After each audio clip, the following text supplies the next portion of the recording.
It's funny how life comes at you full circle. You think you know what you want, and then one day, you find yourself staring at the person you've chosen, and for the first time, you realize that maybe, just maybe, the one you let go was the one you were supposed to be with.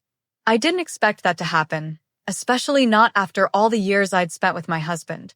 But there I was, standing at the crossroads of regret and revelation, wondering if I'd made the biggest mistake of my life. It started like any other evening.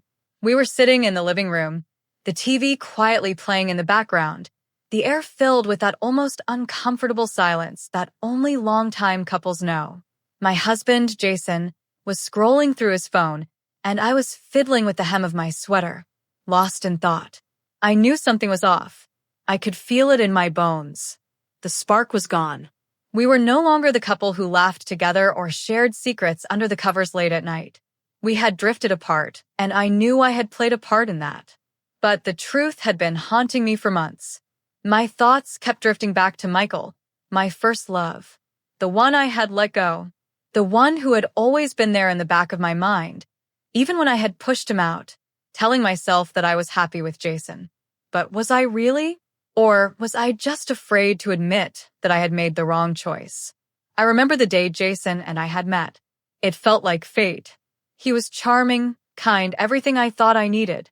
And yet, when I think back to that time, I can't help but wonder if I was just running from the person I truly wanted to be with. Michael. He was wild, free-spirited, and nothing like Jason, yet he had made my heart race in a way I could never quite explain. We had broken up years ago, after a messy fight about life choices and our futures. But even now, I couldn't shake the feeling that maybe I'd chosen safety over passion, comfort over true love. That night, as Jason and I sat there, I couldn't keep it in anymore. The words slipped out before I could stop them. I should have stayed with Michael. Jason looked up from his phone, a slight frown on his face, but there was no anger. There was nothing, just a calm that almost felt unnatural. He didn't even ask why I said it or what had led me to this conclusion. Instead, he just nodded, and a silence fell between us, heavier this time, like the air had thickened with something unspoken. He stood up without a word, grabbed his jacket, and walked out the door. I stared at the empty space he left behind, my heart racing. I hadn't expected him to leave. Not like this. And yet, part of me couldn't help but feel a strange sense of relief. Maybe this was what I needed. Maybe I needed to face the truth head-on. I spent the next few days in a daze. Jason wasn't answering his phone, and I had no idea where he was. It wasn't like him to just leave without a word. He wasn't one to run from problems, at least not in the past. But this time, it felt different. Maybe he had finally had enough. Maybe I had pushed him to a breaking point that I didn't even realize was there. But as I sat alone in our empty house, I couldn't stop thinking about the decision I'd made all those years ago. Was it really Jason I was supposed to be with? Or was it Michael, the one who had made me feel alive in a way Jason never could? Days turned into weeks, and Jason still hadn't returned. I didn't know what to do.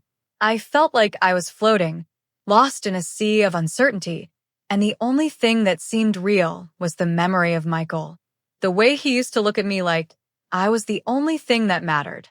The way we used to talk for hours about our dreams and plans for the future, even though we both knew those dreams were never meant to come true. I started going through old photos, old messages, anything that would bring me closer to that time. I realized just how much I missed the person I was when I was with Michael. I had been carefree, full of hope and ambition, before the weight of life started to drag me down. I had lost that version of myself, and I couldn't help but wonder if choosing Jason had been my way of trying to avoid the chaos Michael brought into my life. But what if that chaos was the thing I needed? After weeks of not hearing from Jason, I finally made the decision to reach out. I called him, but his phone went straight to voicemail. I left a message, telling him that I was sorry for what I had said, that I didn't mean to hurt him. But deep down, I knew I had to face the consequences of my actions. If he wasn't coming back, then maybe it was time to confront my past. That night, as I sat on the couch, I found myself scrolling through social media, something I hadn't done in a while. I clicked on Michael's profile, not really expecting anything, but there it was, a message from him. Hey, it's been a while. My heart skipped a beat. It had been years since we'd spoken, and yet, here he was reaching out.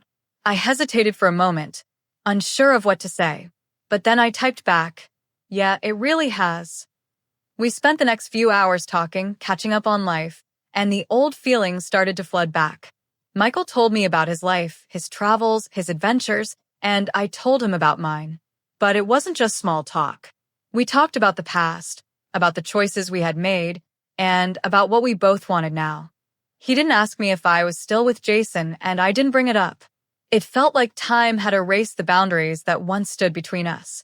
And then he said something that hit me hard. I always wondered what would have happened if we had stayed together. I paused, the words sinking in. Me too, I admitted. That was the moment I realized.